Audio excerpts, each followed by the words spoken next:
Yes, if I confirm, it's your boy Foxy P in the building. I like your boy. The chopper of them on the fryer and plantain. Yes, 1995, 1999 Gidigbo champion. First Igbo governor of Lagos State. But once I yes, can I say yes, we fit. Yes, for I confirm. Yes, for I confirm. It's your top Foxy P in the building. I like your boy, chopper of them on the fryer of plantain. Chilling right here on the set of the Africa Today show. Ginger. So it's Wednesday. I know I'm supposed to shoot, but I was like, yeah, I'm going to give you guys a treat. I was supposed to be, right now, I'm actually supposed to be on a plane to Los Angeles, California. There's a show going down. Yvonne Audrey, you guys know her from Insecure. That's my homegirl. That's my sister. She's been remarkably, just amazingly successful. But I remember the days of the grind. We did like 5, you know, Umibo Unite. It's like a Igbo association, just young people. Every year they have a convention where they, you know, we come and share our culture. The women come to look for husband, the men look for something they can just use and do to speak, you know, all that kind of stuff. But anyways, we've done that comedy show. I believe Yvonne and I have done it maybe like 3 or 4 times together. And you know, we just saw her just like explode. And this is somebody who I know personally who, you know, she used to live out here in Maryland. I remember she was like, yo, like she went to graduate school for public health. Her parents wanted her to be a doctor, and she disappointed them by telling them no, she wanted to be a comedian.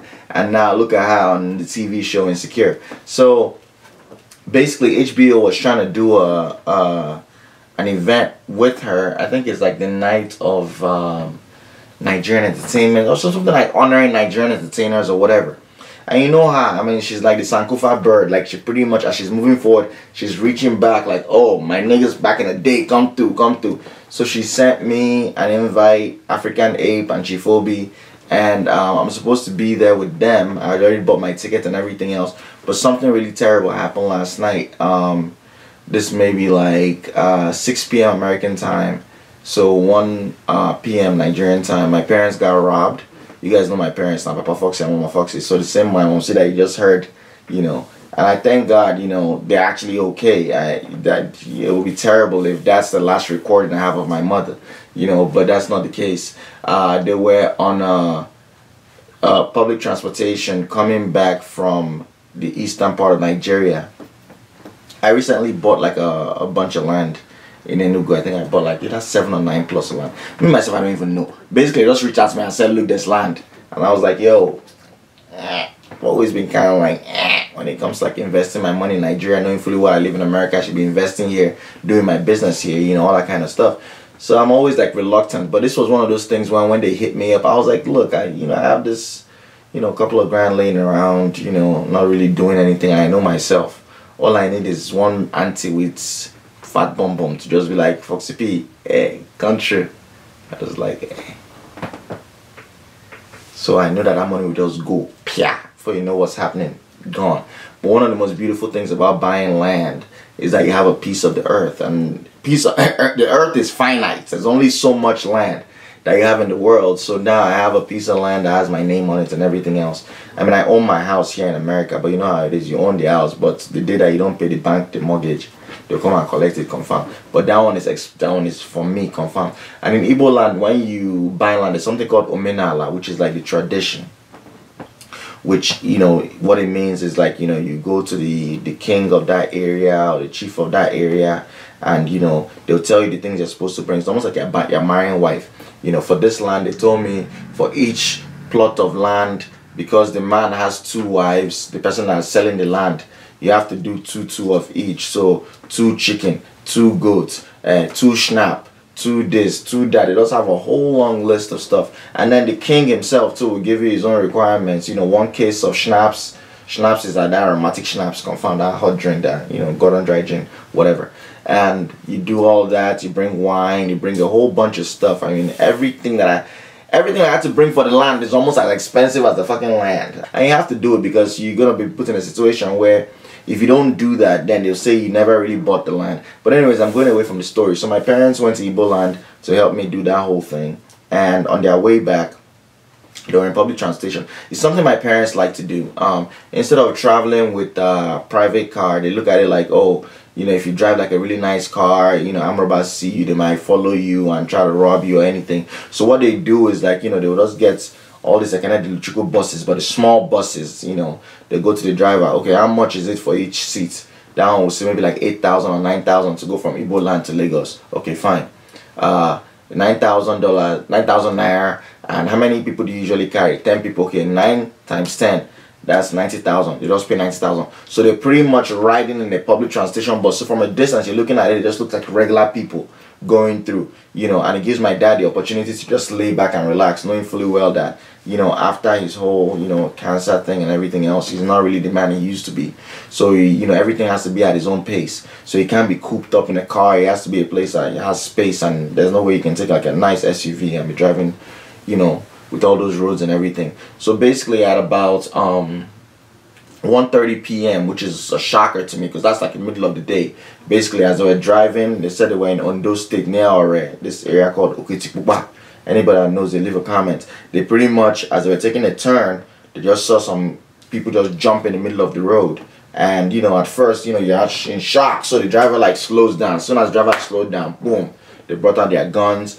Some people jumped out from the bush, a whole mob of guys. And basically, ladies and gentlemen, the point that they're trying to tell me is like, yo, these guys were the Fulani Herdsmen. My father said it was like an action movie. And I'm like, dang, Fulani Herdsmen. We hearing about these motherfuckers going out there and killing, you know, people, whether they're killing Igbo people, whether they're killing people in Benue State, Enugu State, whether they're killing. I was like, I thought the herdsmen, they move with cattle. My dad was like, we didn't see one single cow. We didn't see one single goat. We didn't see one single nama. Even Sui herself, we didn't even see confirmed. These guys came out with their guns, and basically, because, you know, as soon as they came, they like, get out of the car, get out of the car. So, you know, they pushed them out, and my dad, you know, they were like, lay down, lay down. But because my dad is, you know, he has swollen ankles, just based on the fact that limited mobility, all that kind of stuff, he doesn't move as quickly as he used to. So he was being kind of slow, and he ended up, you know, being hit, and he had a huge gash in his lip. So, eventually had to get stitches and everything else. So it was absolutely terrible. And, you know, when I got the information maybe like close to like 10:30, 11 p.m. yesterday. So I had to now call them to make sure they're okay. And, you know, it was just like the most, you know, the scariest thing ever, you know. But I wasn't really as scared as I thought I would be. Mainly because, you know, last year we had the cancer year where my dad was pretty much at the brink of death. So I think it's almost like I've seen him die. So anything else that happens is a blessing. Anything else that he enjoys, any month, any day, any, you know, any hour that he spends on earth, to me is a blessing. So I wasn't really as scared as I should have been when they told me the news. And, you know, for dramatic reasons, you know, I don't know why, but in the family group chat, instead of just a text or a call saying, hey, you know, our parents got into, you know, arm robbers and all that kind of stuff, what did I get? Just a series of pictures. And, you know, the first picture was just my dad laying like this in the hospital in an operating bed. You know, all those kind of rubber bed. It reminded me of when Dagreen died. You know, when you just see that bed with that big plaster across his mouth. That's how I just saw my dad. And I was like, dang, like this nigga dead.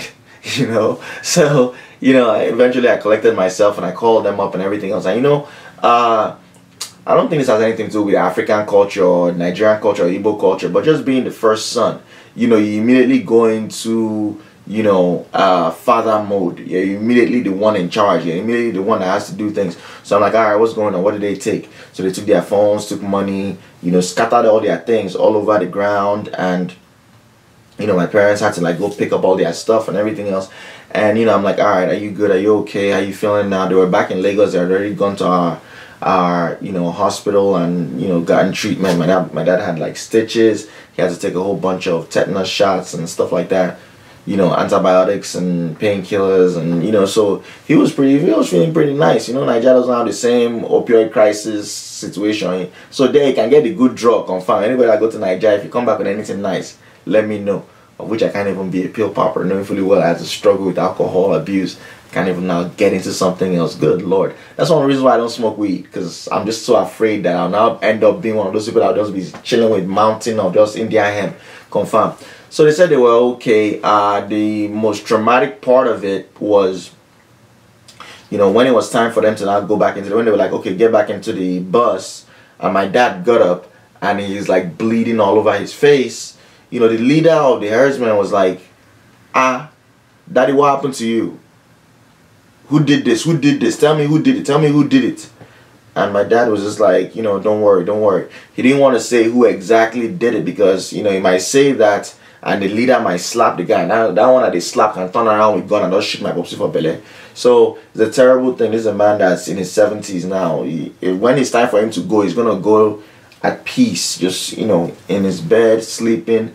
My mom would just come, tap him, wake up, wake up, wake up. Yeah, he didn't wake up. And that would just be it because he has lived a wonderful life. And he's been a wonderful person. I think if you look across the board, you know, I've talked about my parents and how they were raised, and my dad coming from a very poor home, being born in like a mud hut, didn't wear shoes till he was 12 years old. You know, literally, like, he is the epitome. When you hear that story of, oh, when I was your age, I used to walk 5 miles to go to school. That was him. You wake up in the morning at like 4, had to walk like almost like 4 miles or 3 miles to get to the stream to go and fetch water, come back, fetch that water. This water I'm talking about is just one bucket of water, I'll confirm. But that's the water his mother will use and cook and use and make food for the father and everything else. And then before he now puts himself together to start going to school. His father was a headmaster of a school, of a secondary school. So my dad will hang on the back of the bicycle. And when they come in that fork of the road, it's not really road, it's just bush path. When they come to that fork, he drops off. So his father used to drop him off, and then he now trek the remaining way, and then coming back from school, he has to trek, you know, and he was really, really smart. So he used to tell us all kinds of stories about like how the older kids in their class, because back then in Igbo land, for you to go to school, there wasn't like a set age, you know, there wasn't like, oh, yeah, 5 years old, or 6 years old, or 7 years old, it's time for primary school. No, the test was, can you reach with this hand and touch the other ear across your head? So if you can't do that, that means you're not ready. So if you're someone that you have all those kind of, you know, CeeLo Green, or the, you know, CeeLo now from Gnarls Barkley or Goody Mob. If you have one of those kind of short arms, like all those dinosaur arms, like, come on, my brother, you'll be 26 in primary 1, confirm. So ladies and gentlemen, that was how he was not able to go to school, and I've talked about his life and everything. But because he was the first person in his family, in his extended family, to finish secondary school, by far the first person to go to university. So he was kind of like the golden child, and he had to now reach back. And I think, if nothing else, my dad has probably trained at least 100 to 200 people, college graduates, mechanics, plumbers. My house was always full growing up. I don't know whether the same thing happened to you. If the same thing happened to you, leave a comment. You know, I grew up in a home where it was never empty. There was always people. I don't remember ever just living in a house with my father, my mother, and my 2 brothers. No, it was always my father, my mother, my 2 brothers, and, you know, this cousin and this auntie and this nephew and this person whose father just died, and my dad had promised him, because they went to primary school together, that I will raise your children. You know, it just ends up being like, I remember, now I'm thinking back to when I was young. I was born in a 2-bedroom apartment in Surulere, and I remember living in that house with 4 cousins. When I say cousins, I'm talking about older cousins. My dad married late, and they didn't have me till 6 years after. So I think it was like 36, 37 when they had me. So his older sister, who's almost 20 years older than him, she was having children. At the same time, her mother was having children. So my dad and my cousins are about the same age. So pretty much all of their children, my dad had to raise and everything else. So the house was always full, always full. And recently I had to ask my mom, I was like, yo, what was it like for you? Knowing fully well that my mom is 10 years younger than my father. So when they got married, he was 31 and she was 21. Right? Yeah. So 31, 21. And she's living in the house with 24-year-old men walking around.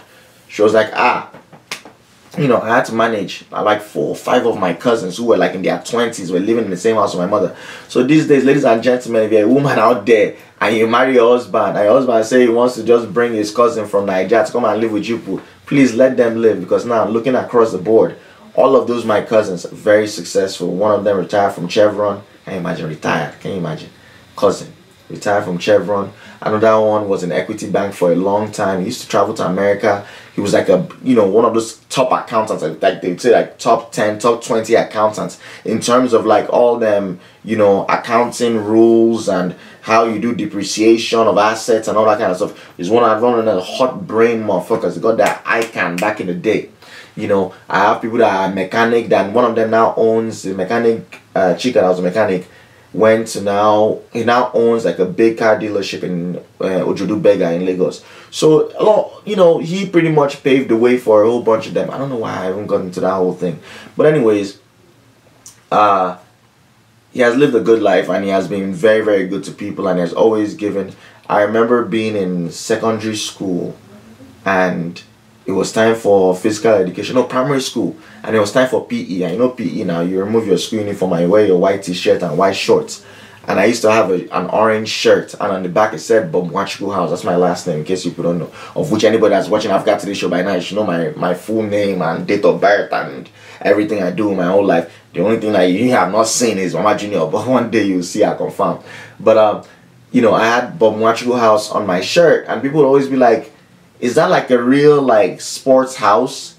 Well, yeah, the secondary school and primary school in our village, my dad sponsored a house. He built classrooms, a whole block of classrooms for them. The house in which the Methodist Church Reverend in my village lives in now, they call it a manse.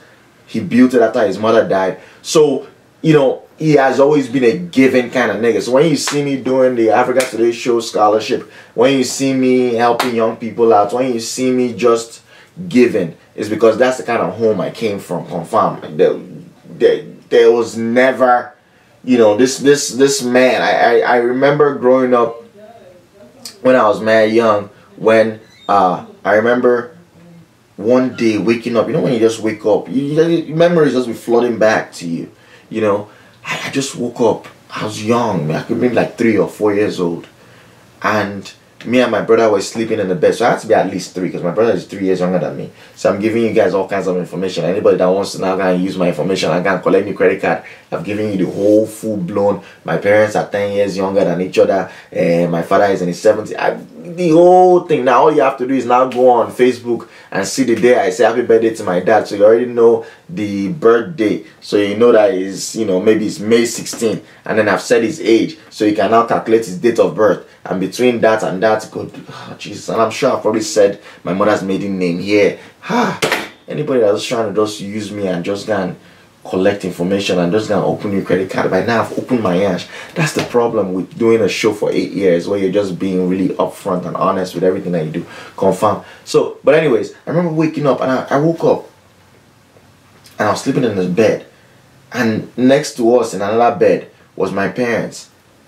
And I was not like, now I'm thinking back, I'm like, dang, my dad had a good job in a bank. He could easily have been living comfortably, but with all the family members and everything else, yeah, this is back in Nigeria now, back in the days, I'm talking about the 80s, when, you know, you couldn't even get a side gig, you couldn't get a side hustle, not like America here where you can work 2-3 jobs. You couldn't really do that. So, but eventually he rose to become an executive in the bank, which is why me and my youngest brother have completely different upbringing. Me, I was born in Surulere in a 2-bedroom apartment that we're renting. Him, he was born when we bought land and built mansion, and you know, when I was younger, on the weekend, the most that we would do is my dad would come and I'll sit down on my father's lap and watch sports with him. Back then they used to watch all the soccer and everything else. It wasn't no Premiership, it was like Rangers playing Shooting Stars of Ibadan. Confirm. But him, by the time he was born, there's DSTV in the house. You know, back then, you know, to drop me off in school, my father couldn't drop me off because he's rushing to work now. So the house girls went and not take me, walk me to school. By the time my brother was born, we had 3 cars and 3 drivers and another driver whose job was just to drive a school bus. We had a small Toyota Hiace school bus that would just take us to school, drop each of the kids off, and that guy would now sit down and wait. So his own upbringing was, you know, very affluent and everything else. So if you can see the same thing when I look at my friends from my childhood. A lot of my friends are, you know, their father was selling meat, you know, this one, his father is a teacher, you know, he was also my lesson teacher, so that's how I got close to the kids. One of my brother's friends, father is ambassador of this, minister of this, all that kind of stuff, confirm. So, you know, we almost have like a classism kind of thing going on, you know, but he can't really step up, you know, just give him blow in his chest. But anyways, that was what happened, and it hurt a lot, knowing fully well that they went through this. I think they got robbed maybe like 2 years ago in Go Slow. Someone just came and just put gun through the window on their head somewhere near Oshodi. So, you know, But these are the things that whenever you get into the situation where people start arguing with you about, oh, is Nigeria a third world country? Oh, I don't believe it's a third world country. Don't let United Nations put this out there. Don't let World Bank. We need to fight. We need to. No, these are the reasons why you say it's a third world country. When you can't even expect any kind of safety. America is pretty violent. If you read the news, you see all the school shootings, and you heard what happened at the synagogue recently up in Pittsburgh. You see all those things happening. Or the guy that was trying to bomb Obama, which will never happen. Confirm that guy's going to live to be 95. But you look at our own kind of violence, and there's the crime there. There's no rhyme or reason. There's no way you can have an expectation of safety. Even in the Lekki area or Victoria Island area itself, should be they still have streets that have gates. If it's truly safe, you won't have any gates. Here in America, here, I can wake up in the middle of the night at 3 in the morning and trek from my house to McDonald's, of which they won't serve me because, it's a drive-through, and all I have to do is just go to the next complex. There is a Walmart there. I just get shopping carts and sit down inside and be rolling myself. And they have to answer me at the window. I'll knock on the window and say, look, man, give me that burger I beg, of which I won't even eat burger service, my chicken. I live there was a time when I lived on a straight diet of McChicken, McDouble, and mineral for $2. Now, anybody that's listening to me will be like, McChicken is $1, McDouble is $1, but then the drink is $1 too. How is that now $2? Your math doesn't make sense. Hold on a second. All you have to do is you get the McChicken, get the McDouble, and you tell the auntie, please give me a cup for water. When she give you that cup for water, knowing fully well that in McDonald's you have Coke, you have Fanta, you have lemonade, of which that lemonade, they'll tell you right now there's no fruit inside of it, or it's just pure acid. Confirm. They have all of those things lined up, but there's no button for water. The water is sitting under the lemonade. So what do? You do like you want to push that lever that push the water down, and then you just do your finger like this and just press the lemonade and fetch pure lemonade for yourself, and you don't even look at anybody. You don't even give them that eye contact, nothing. Pack like 16,000 napkins, because back in the day we didn't have money to buy tissue paper, so we just go to McDonald's and Taco Bell. McDonald's sometimes they be stingy with their tissue, but not as stingy as Subway. Subway, they'll give you a whole sandwich looking like a whole train. Confirm. Sandwich big like Moluwe, sandwich big like your sofa and your couch in your living room. Confirm. And they give you one single ply tissue. What am I gonna do with this? This tissue right here already, the saliva that's coming out of my mouth based on the food that I'm eating, I already have to dab. So what are you talking about? But anyways, ladies and gentlemen, it really hurt me, and the painful part was after the operation, which is what they call armed robbery. After the operation, they pretty much, they took out all their bags and were flinging things out, clothes and everything, trying to find money. Now things have changed. Now people are walking around with debit cards in Nigeria, so you can't really do anything, but they're flinging out all their stuff and everything else, and their stuff is scattered all over the road. And so eventually those guys now ran back into the bush. So my dad was like, yo, the crazy thing is that these guys don't even have a getaway car. He's been robbed before, which is crazy, but that's a Nigerian experience right there. How many of you have gone through armed robbery? Leave comment here so we can actually see each other. As they say on Instablog comment, we can come together, let's take selfie. If you have been involved in any armed robbery situation, leave a comment, confirm, and tell us your story. I love reading you guys' comments. Please, anytime you watch a video, make sure you leave a comment. Yo, shout out to my Marine out there in Japan living the good life, confirm. And shout out to Jesus Shuttleworth. And shout out to, oh my goodness, let me not talk too much, but you know yourself, auntie that likes tea in London, confirm. God bless you. I love you guys' comments. Keep leaving those comments, confirm. Jesus Christ. You see, if I start going down this route now I want to start mentioning everybody. My man, Ochai, yo, God bless. AFSS forever, Ginger. But leave a comment, you guys. So, after the operation, my parents are trying to pick up their stuff that's left around, strewn around all around the road, but being careful because of oncoming vehicles. And from out of nowhere, they saw some soldiers and now drove up. What happened here? Armed robbers just operated. As I started shooting, my dad said he had PTSD. What PTSD did he have? As he saw soldiers in uniform shooting up, it reminded me of the Biafran War. And I was like, dang, there's a lot of things that these niggas are just holding in that you don't really know about till things happen. He said he had flashbacks, like it was so traumatic, just hearing that gun going off and seeing the soldiers there, not knowing, they're there to help him, but he went into panic mode at that point, and he was like, please, just go, don't worry, we're okay. So the soldiers were now like, you people have to go to police station to go and get statements and put a statement in so that way we can catch these guys. That's where the wahala started. My parents said they had to now drive from one police station to another police station to another police station to another police station. They went to 4 different police stations, and each police station they will get to, either that the constable that's sitting down at the desk sees them coming, is still watching, you know, all this Instagram video, still enjoying himself on his WhatsApp, still scrolling through. What happened? You people got robbed. Did anybody get shot? No, you didn't shoot you. Okay, well, where did it happen? Over there. Well, it's not part of our jurisdiction. Go over to the next police station. Police officers are directing somebody that's just been a victim of a crime to another police station. Here in America, I don't care if you say somebody press your breast all the way in Dallas and you remember that it happened in DC. If you go to the police station, they will still take the information and say it happened in DC.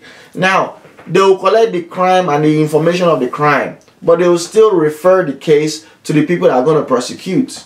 Ladies and gentlemen, these are the little things that still make us in the position that we are. So when you now say that Nigeria is a third world country and people want to argue with you, you bring out facts about the fact that, you know, 70% of the population live on less than $2 a day. They still want to argue with you. When you talk about, you know, people don't have access to clean water, they still want to argue with you. When you say people are not guaranteed 3 square meals, they still want to argue with you. When you say that ordinary malaria that's an insect, mosquito come and bite you, Anopheles mosquito, of which I don't know what kind of mosquito is biting here in America, but I know for a fact during summertime when you go outside, especially those of you that are eating burger, when that mosquito is just sucking your blood, confirmed. But nobody gets malaria here. Ordinary insect bites you, you die. You're not even Spider-Man. You can't even turn to something else that's even amazing, confirmed. Ladies and gentlemen, when you list all these things, people will still be arguing with you that it's not a third world country. Then you talk about the crime now, talk about the crime rate. Yeah, yes, other countries that have similar high crime rates. But look at the response to it. Please believe that all I need you to do is to match my shoe in a way that I don't like. I'm going straight and calling 911, and in less than 5 minutes, based off of what part of America you live in anyways, if you're living in the hood, you might as well just, you know, address the situation yourself, because you know for a fact that you call 911, they'll say, oh, done, let's transfer you. I've seen it happen before. But the point I'm trying to make is this: police will still come. Nigeria, I think our own is not even 911, it's 119. Backwards as shit. Consistent with everything else. So, but anyways, the fact that they had to go to 4, my father is bleeding. And he still has to endure and go from one place to the other. And when they got to the 4th one, they were not like, you know what? They said go to headquarters. Like, what the fuck? How the fuck do I know your headquarters of your police here in Ondo State? We're trying to get to Lagos. You know what? Fuck it. Let's just keep going. You know? And they just went back to Lagos. And, you know, it was sad. But those are the times that we live in. You know? And, you know, I've talked about the Fulani Herdsmen before in terms of them killing innocent people, in terms of them getting into all kinds of situations with, you know, the herdsmen are carrying cattle. You know, cattle, they're nomadic, so they go from town to town. And the cattle, you know, a cow doesn't know the difference between water leaf, ugu, and grass. It's eating all. It's eating people's cassava. It's eating all kinds of things. And so they're fucking up people's farms. And because of that, the farmers who live there, who subsistence farmers, they depend on the crops.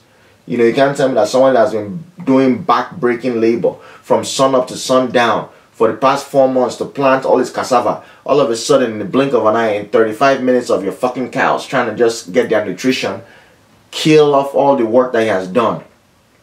Of which the cows are not just eating the crops. Just the fact that you have 1,000-pound, 1,200-pound animal marching through your farm is going to destroy all your crops and everything else, you know. So you have all these conflicts that happen. And when I used to hear herdsmen, I used to think herdsmen, they have cattle. So it's usually that kind of fight based on the fact that the cattle went into the wrong farm and ate, of which it can be a right farm. I don't think there's anybody that's just chilling there like, oh, I have a farm, come and eat my crops.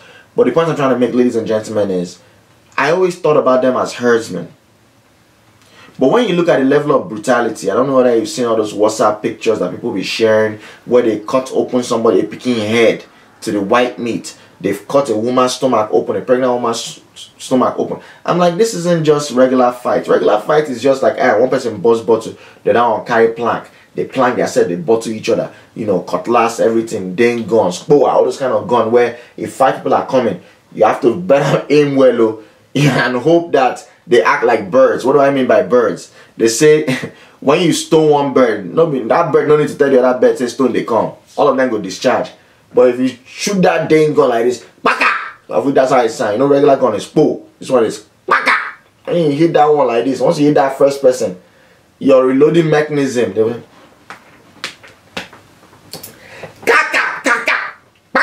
so before you do that one, that's how they just give you UTC and your neck confirm.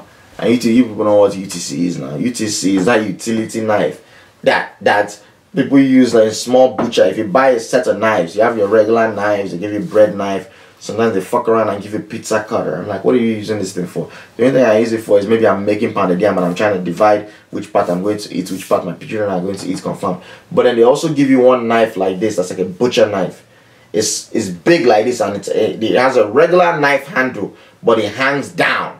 They call that in UTC. That's what boys used to carry inside that Snoop Doggy Dog bag, that bomber bag. People know that bag I'm talking about now. That boys, it's like a knapsack, but it's long like this. You put book inside, you can't even find it. Teacher will be like, "Where's your homework?" You'll be digging. You won't even find your homework. That thing will be swallowing homework, confirm.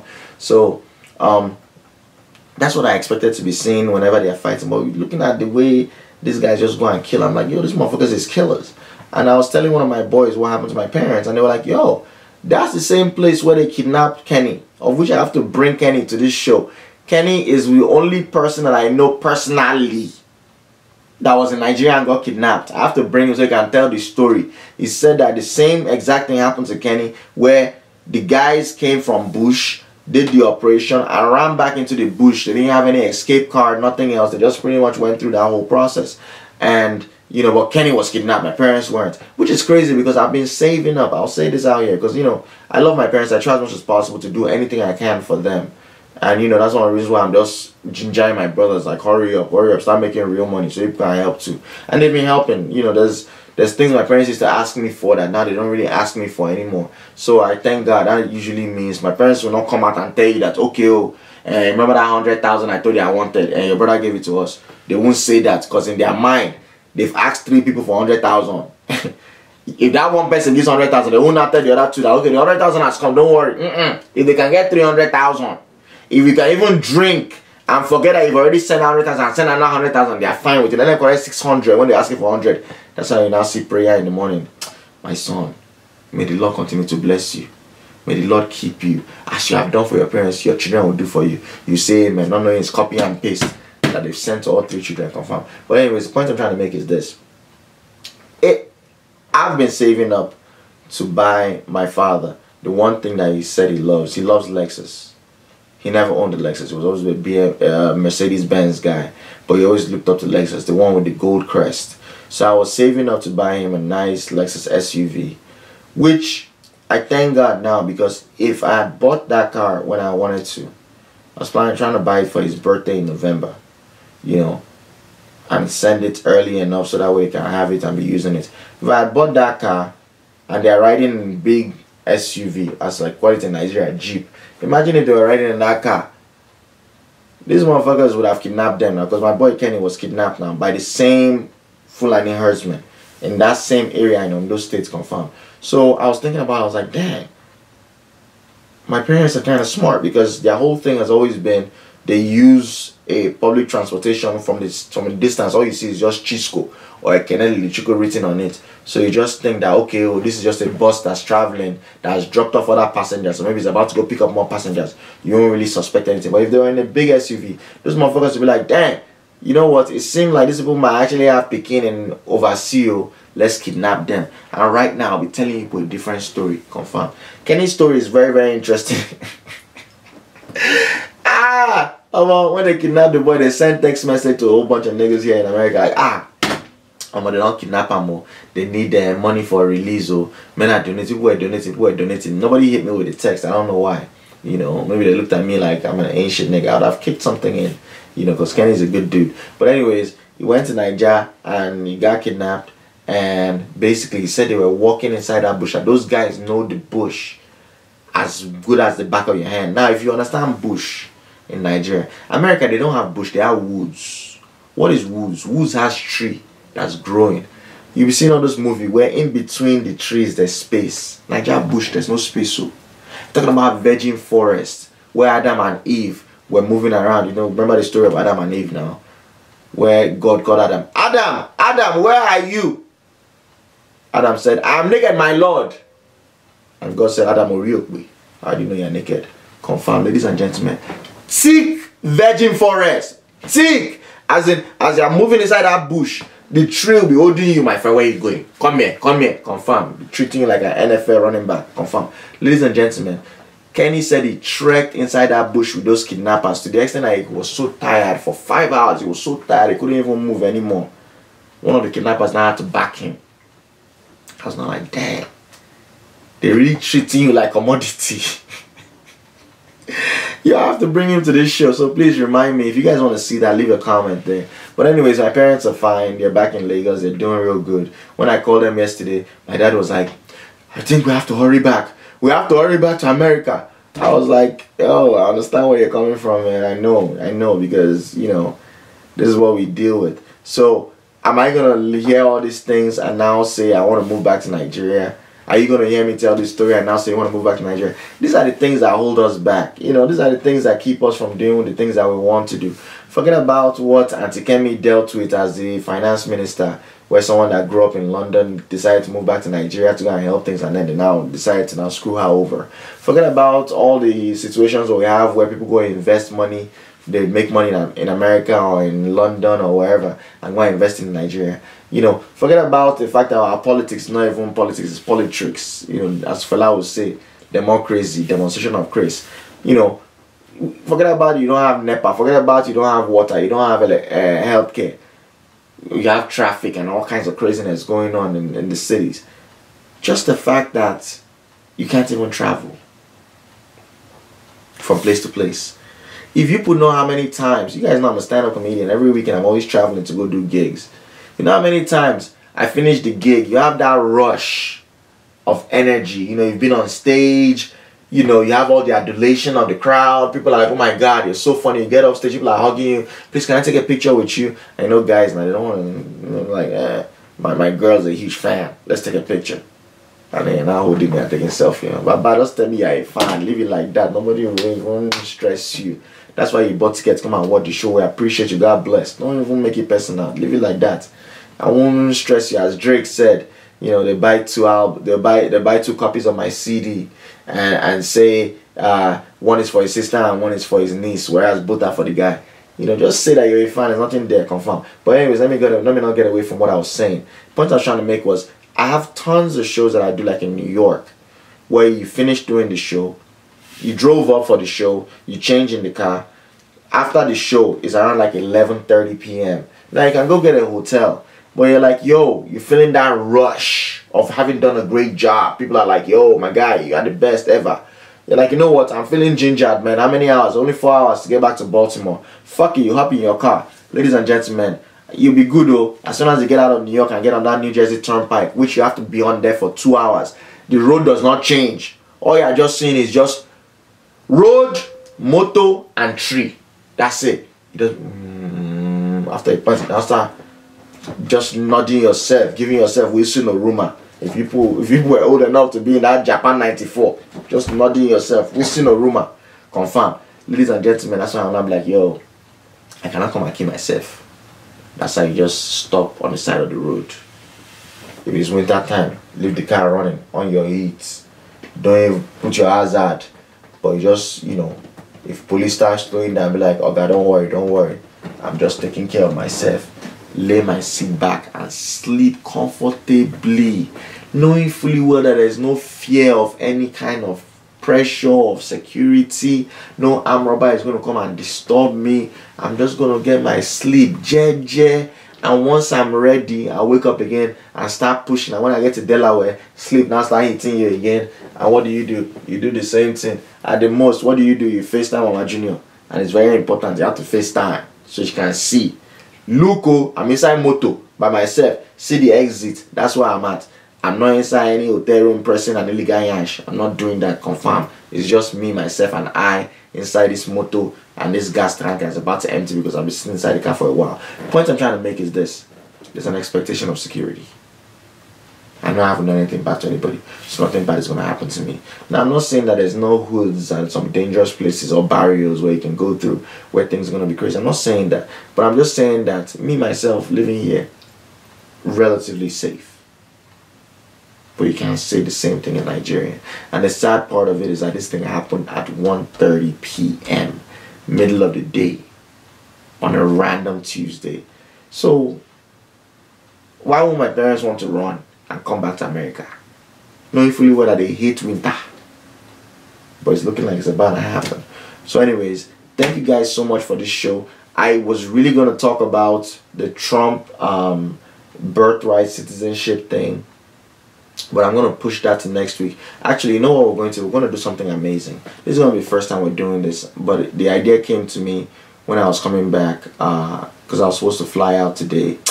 Man, I was just so destabilized with everything that happened yesterday, and I went to bed at like 5 in the morning. I wasn't able to go into the office. I had to work from home. And then when it was now time to go to the airport, I just looked at it like, man, I can't really do this. I drove to the airport too, because it's something I don't know if you guys do the same thing. I travel all the time, so I do this.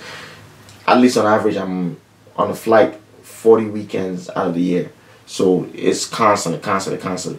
But, you know, if you're ever in a situation where you can't make your flight, or you're not traveling anymore or anything like that, yeah, you might sit in your house and you can look at Waze, or you can look at Google Maps, and it's already telling you that, look, your flight is leaving in an hour and it's going to take you an hour and 15 minutes to get to the airport.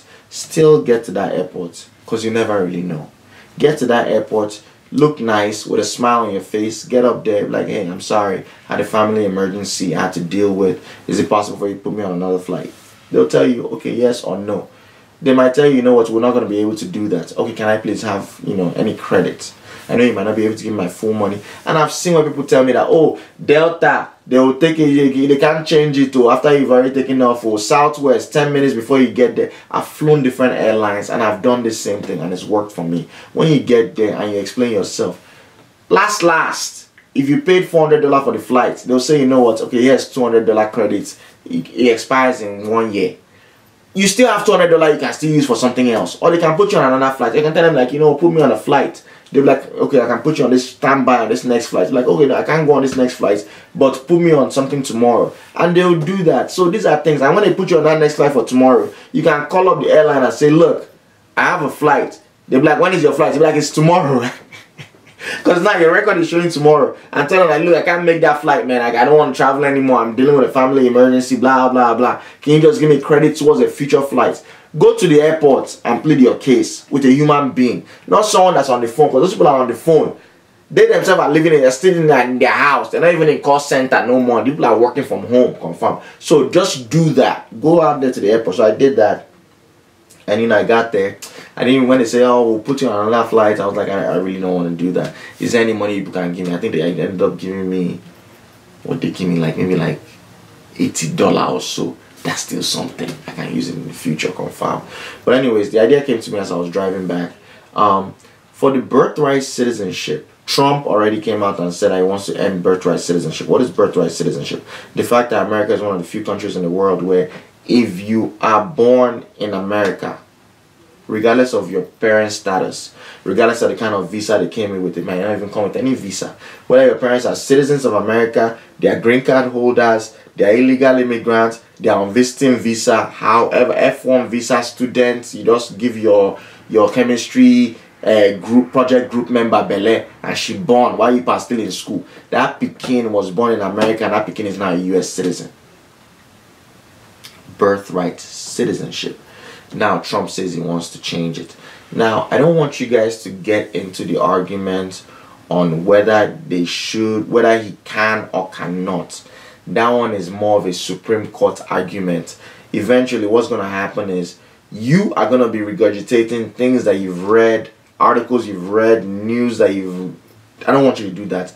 Me myself, I don't want to do that. Tell me what you think about it. What are your thoughts? You don't have to even live in America. You can be in London, you can be in Japan, you can be in Cameroon, you can be in Nigeria. Tell me your thoughts, knowing fully well that America is one of the few countries in the world, even Nigeria, where myself I'm from.